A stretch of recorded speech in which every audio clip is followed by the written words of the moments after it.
E aí, pessoal, tudo bem? Sejam mais uma vez bem-vindos e bem-vindas ao canal.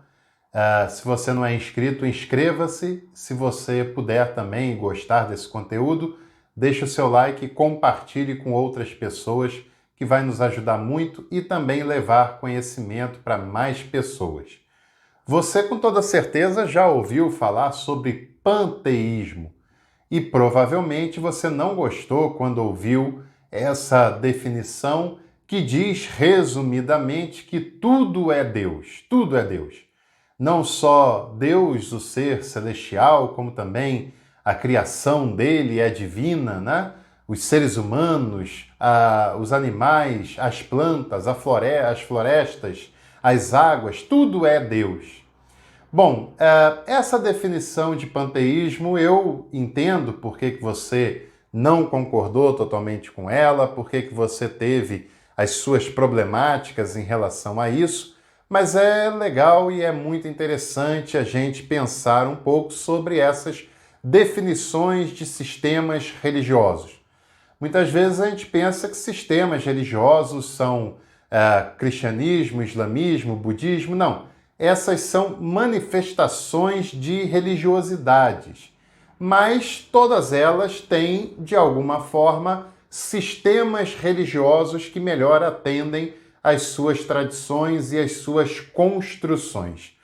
Por exemplo, a palavra panteísmo, ela se origina de duas palavras, de duas terminologias gregas, que é pan, significa tudo, e teísmo ou teísta, que tem a ver com o divino. Teísmo é uma maneira, é a crença de que existe um ser divino, ou vários seres divinos, mas teísmo se parte-se do pressuposto de que o teísmo defende a existência do divino e que elabora a sua formulação religiosa tendo como ponto de partida a existência do elemento divino.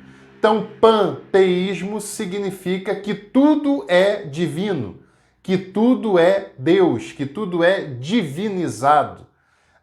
E tem outras formas desses sistemas religiosos também que levam à expressão teísmo. Por exemplo, talvez seja a mais conhecida de todas elas, que é o monoteísmo, ou seja, a crença na existência de um único ser divino, teísmo, que o divino se expressa num único Deus criador de todas as coisas. Outra expressão também dos sistemas religiosos pode ser encontrado na palavra enoteísmo. Aliás, tem um vídeo aqui no canal falando sobre o enoteísmo e que, na verdade, a religião judaica lá do Antigo Testamento, a religião, dos israelitas lá do Antigo Testamento, que muitas pessoas acham que eles eram monoteístas, na verdade não eram, eles eram enoteístas. O que é o enoteísmo? Bom, eu não vou falar agora, eu vou deixar o card aqui no nosso vídeo para você depois consultar lá e saber com mais detalhes o que é o enoteísmo, que é pouquíssimo falado aqui na nossa cultura. Tem também o chamado politeísmo. Poli são vários, Polissílaba é uma palavra com mais do que 3 sílabas, por exemplo. Poli são vários. Teísmo, já falei, é a crença no divino, e o politeísmo entende que existem vários deuses. É assim na religião hindu, por exemplo, era assim na religião grega, na religião romana da antiguidade, e é a crença de que existem vários seres divinos e que o divino se expressa de modo plural nesse sentido. E também existe o ateísmo. A é um prefixo de negação e o ateísmo significa a não crença em um ser divino. O pressuposto de que não há o divino, seja com uma pessoa divina, vários seres divinos, ou seja como for. Então, são formas nas quais a religião se estrutura. Voltando no primeiro termo, na primeira definição, O panteísmo parte do pressuposto de que tudo é Deus. O panteísmo ele não faz distinção entre Deus e as suas criaturas, e não entende como criaturas, mas como emanações desse ser divino. No panteísmo, Deus e o mundo criado se misturam numa síntese, e se entende no panteísmo que todo ser, as pedras, as águas, os animais, as plantas, a natureza, o humano, todos têm centelhas divinas na sua composição e que não há distinção entre criador e criatura, não há um Deus criador, mas tudo é divinizado.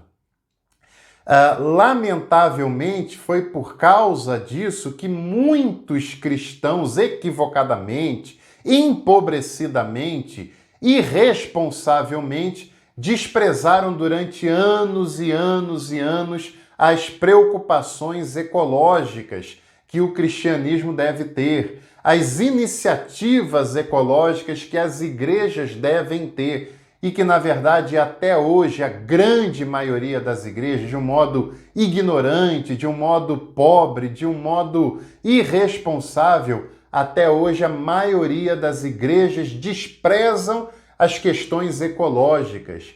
A ecologia não tem a ver com o culto à natureza. A ecologia tem a ver com o cuidado da casa comum, da qual todos nós, sem exceção, dependemos para a nossa existência e para a nossa subsistência como espécie.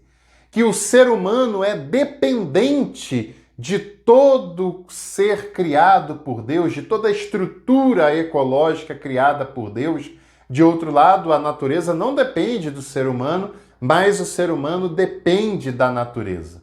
E o modo irresponsável e egoísta como o ser humano lida com a natureza tem levado espécie de animais e de vegetais à extinção, tem levado à inviabilidade de muitos rios, tem levado à destruição da sua própria espécie e à perda da qualidade de vida de um modo muito considerável. E cada vez pandemias, catástrofes climáticas, tempestades, maremotos, etc., vão ficar cada vez piores e mais comuns se o ser humano não mudar radicalmente a maneira como lida com a ecologia. E é claro que a igreja tem obrigação de ter uma visão responsável sobre esse assunto, porque cuidar do que Deus criou é cuidar de si mesmo e é glorificar a Deus por aquilo que ele criou. Então, se existem segmentos religiosos que adoram a natureza como ser divino, isso não é justificativa para que a natureza seja deixada de lado por quem se diz cristão, porque essa não é uma atitude cristã, muito pelo contrário. No século XIX, um pensador, um filósofo alemão chamado Karl Krause, ele desenvolveu a ideia do panenteísmo. Você já ouviu falar em panenteísmo? Você poderia deixar aqui nos comentários a sua impressão sobre esse termo elaborado por Karl Krause, alemão que viveu no século XIX. O panenteísmo é diferente do panteísmo. No panteísmo se entende que tudo é Deus e que não há distinção entre criador e criatura. No panenteísmo, Deus é o Criador e tudo que ele fez é criatura, não é divino. Porém, a criatura, a criação de Deus depende dele. Deus e a criação não se misturam, são dois seres diferentes, são dois entes diferentes. Porém, a criatura tem uma relação de dependência com o Criador, que é quem lhe sustenta, que é quem lhe mantém, que é quem direciona para que as relações entre os seres criados seja harmônica. E isso é profundamente bíblico, isso é profundamente cristão, porque Deus criou todas as coisas e muitos ainda pensam que o ser humano é o ser que Deus criou todas as coisas por causa do ser humano, que o ser humano é o superior a tudo isso, que tudo está à disposição do ser humano. mas essa é uma leitura egocêntrica e irresponsável. Na verdade, o ser humano faz parte de todo o sistema criado por Deus. Como eu disse, o ser humano depende desse ciclo de vida que não depende do ser humano e que tem sido violentado pela ação irresponsável do humano. A natureza é belíssima, é lindíssima, e não só isso, mas a natureza tem uma capacidade incrível de manutenção e de reconstrução. E ela pode dar ao ser humano, se houver uma relação recíproca e harmônica, uma qualidade de vida enorme. Ela pode dar ao ser humano um bem-estar muito superior a todo esse progresso desenfreado que o ser humano tem desenvolvido. E é claro que é papel do ser humano, principalmente dos cristãos, principalmente daqueles e daquelas que têm uma fé monoteísta, ou seja, creem num Deus criador e mantenedor de todas as coisas.